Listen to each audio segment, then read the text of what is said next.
Hello everyone, welcome back to our channel. இன்றைக்கான video வந்து ஒரு குட்டி க்ரோசரி ஷாப்பிங் ஹாலில் க்ரோசரி ஷாப்பிங் அவ்வளோதான். என்னென்ன திங்ஸ் வாங்கினேன்னு வேணால் அப்புறமா நான் உங்களுக்கு சொல்கிறேன். மேண்டேட்ரி என்னென்ன வாங்கணும் மந்த்லி அப்படின்னு சொல்லி உங்களுக்கு நான் அப்புறம் ஷேர் பண்ணுறேன் இஃப் யூ வாண்ட். அதுக்கு வந்து சன்ஸ்க்ரீனு, மாய்ஸ்சரைசர், ஒரு ஐலைனரு, இயரிங்கு, ப்ரேஸ்லெட்டு, வாட்ச் அவ்வளோதான் மினிமலாக.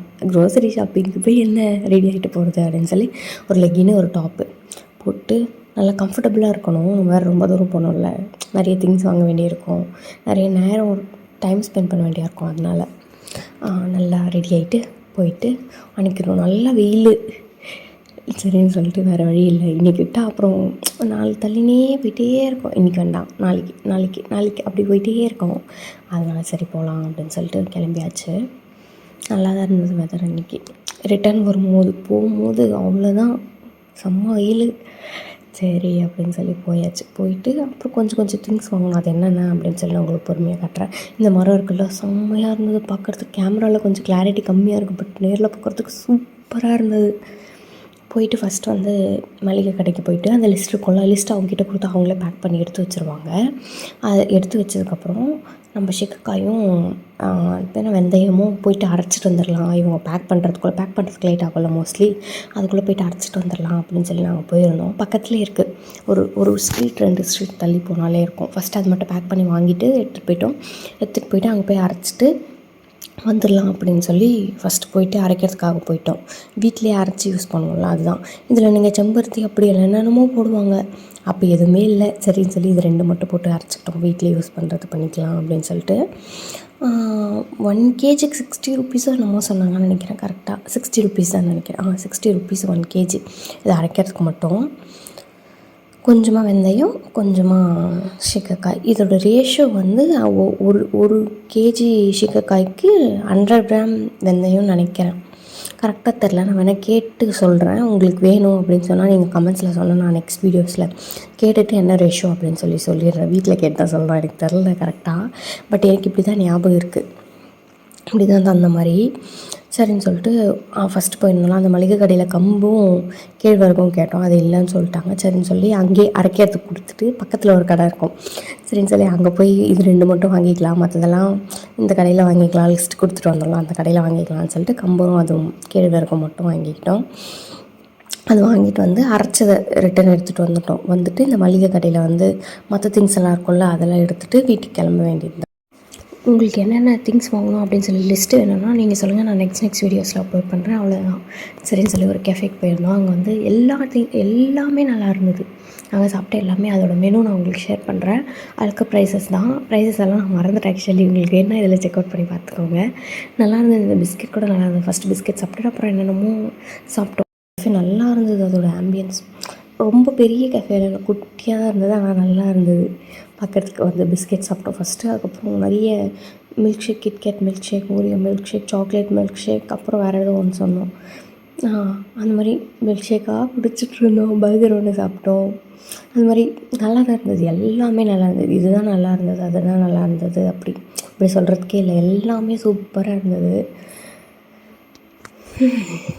நல்லா சாப்பிட்டு முடிச்சுட்டு அதுக்கப்புறம் அங்கேருந்து கிளம்பி வந்து வீட்டில் கொஞ்சம் வேலை இருக்கும்ல, அதெல்லாம் பார்த்துட்டு நெக்ஸ்ட்டு இது வந்து பால் இருக்கும்ல, அது வந்து வெண்ணெய் எடுக்கிறதுக்கு நெய் எடுக்கிறதுக்காக சொல்லி எடுத்து வைப்பாங்கள்ல, அப்படி தான் பாலாடை எடுத்து வச்சுட்ருக்கேன். ரொம்ப நாளாக எடுத்து வச்சுட்ருக்கேன். நான் பட்டர் மேட் பண்ணேன்னா அதுவும் கண்டிப்பாக நான் ஷேர் பண்ணுறேன். வெயிட் பண்ணிகிட்ருக்கேன், எப்படா ஷேர் பண்ணுவோம் அப்படின்னு சொல்லி எடுத்து வச்சுருக்கேன். கண்டிப்பாக ஷேர் பண்ணிடலாம் நான் கூடிய சீக்கிரத்தில். பட்டர் எடுக்கிறது எப்படின்னு சொல்லிவிட்டு அதுலேருந்து தான் கீ அப்படி மெல்ட் பண்ணி எடுக்கணும். அதை கண்டிப்பாக உங்களுக்கு ஷேர் பண்ணுறேன் எப்படின்னு சொல்லி. உங்களுக்கு வேணும்னா கமெண்ட் செக்ஷனில் சொல்லுங்கள். அவள் தான் பட்டர் கொஞ்சமாக கலெக்ட் பண்ணோம். அது கொஞ்சம் தான் ஒரு நாளும் கொஞ்சமாக எடுத்து வச்சு ஒரு 1 week or 2 weeks சேவ் பண்ணதுக்கப்புறம் நம்ம எடுத்து யூஸ் பண்ணிக்க வேண்டியது தான். அவ்வளோதான். அதெல்லாம் எடுத்து வச்சுட்டு நெக்ஸ்ட்டு குக் பண்ண போயாச்சு. நான் ரொம்ப கரிஞ்சு எப்படி சொல்கிறது, ரொம்ப பேன் ஹீட் ஆகிட்டதுக்கப்புறம் பட்டர் போட்டேன், அதனால தான் அது அப்படி இந்த மாதிரி புகை வந்துடுச்சு. நீங்கள் அந்த மாதிரி பண்ணாதீங்க, கொஞ்சம் நார்மலாக இருக்கும் போதே போட்டுருங்க, அப்போ கரெக்டாக இருக்கும்.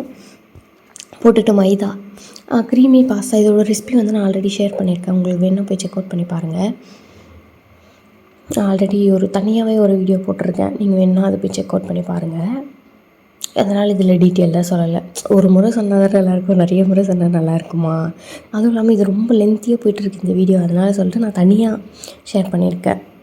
லைக் எப்படி சொல்கிறது, அதில் வந்து இந்த ஜிஞ்சர் கார்லிக் அது இது ஜிஞ்சர்னு சொல்லிட்டு சாரி கார்லிக் ஆனியன் போடாமல் ஷேர் பண்ணியிருக்கேன். இதில் வந்து கார்லிக் ஆனியன் போட்டு ஷேர் பண்ணியிருக்கேன். ஃபஸ்ட்டு பட்ரு, அப்புறம் மைதா, அப்புறம் கார்லிக், அப்புறம் ஆனியன், அப்புறம் சில்லி ஃப்ளேக்ஸு.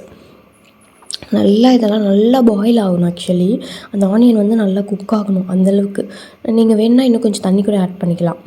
ஆரிகானோ நான் ஃபஸ்ட்டு மில்க் 2 கப் ஆட் பண்ணேன். அது பத்தலைன்னா நீங்கள் தண்ணி கொஞ்சம் ஆட் பண்ணிக்கோங்க. என்னோடது ரொம்ப திக்கான மில்க்குன்றதுனால நானுமே கொஞ்சம் தண்ணி ஆட் பண்ணேன். அவ்வளோதான். சில்லி ஃப்ளேக்ஸ் எல்லாமே போட்டுட்டு ஆரிகானோ போட்டுட்டு நல்லா மிக்ஸ் பண்ணி விட்டுறணும். அது நல்லா மிக்ஸ் ஆகும். அதுக்கப்புறம் நமக்கு வந்து பாஸ்தா குக் பண்ணி ஆல்ரெடி ஆஃப் பாயில்டாக இருக்கும்ல பாஸ்தா, அது வந்து நல்லா ஆயில் போட்டுட்டு அப்புறம் சால்ட் போட்டுட்டு அதுக்கப்புறம் பாயில் பண்ணோம். அண்ட் ஒரு 50 to 75% தான் பாயில் ஆகணும். இல்லைனா ரொம்ப ஸ்டிக்கியாக மாறிடும், ஒன்று ஒட்டிடும் அப்படியே. இதில் போட்டு கொஞ்சம் நேரம் அந்த சூடு இருக்கும்ல அதிலே கொஞ்சமாக பாயில் ஆகும். ஸோ நீங்கள் ஒரு 75%க்குள்ளே 70% மேலே போய்ட்டு அது ரொம்ப அப்படியே ஒன்று ஒட்டிடும், தனித்தனியாக இருக்காது பாஸ்தா, அப்போ நல்லாவே இருக்காது. நீங்கள் வந்து அதுக்கு முன்னாடி எடுத்துடணும். எடுத்துகிட்டு நம்ம பாஸ்தா பாயில் பண்ணும்போதே கொஞ்சம் சால்ட் போட்டிருப்போம். அதனால் இதில் பார்த்துட்டு கொஞ்சமாக இதுக்கு மட்டும் இந்த சாஸ்க்கு எவ்வளோ சால்ட்டு தேவையோ அது மட்டும் போட்டுக்கோங்க. ஏன்னா பாஸ்தாவில் ஆல்ரெடி சால்ட் இருக்கும். ஸோ கொஞ்சம் பார்த்து போடுங்க. அப்புறம் பத்தலைனா வேணால் கூட கொஞ்சம் சால்ட் போட்டுக்கலாம். நிறைய போயிடுச்சுன்னா ஒன்றுமே பண்ண முடியாது. அவ்வளோதான். சால்ட் போட்டுட்டு மறுபடியும் நல்லா மிக்ஸ் பண்ண வேண்டியது தான். இதில் என்னென்ன இருக்குன்னா பட்டர் இருக்குது, மைதா இருக்குது, அதுக்கப்புறம் oregano, chilli flakes, salt, milk, கொஞ்சமாக தண்ணி வேணால் ஆட் பண்ணிக்கோங்க. ஜிஞ்சர் கார்லிக் போட்டிருக்கேன், ஆனியன் போட்டிருக்கேன், அவ்வளோதான். ஜிஞ்சர் போட்டுட்டு போகிறீங்க, பால் தெரிஞ்சு போயிடும். கார்லிக் ஆனியன் அவ்வளோதான் போட்டிருக்கேன். இது நல்லா பாயில் ஆகணும்.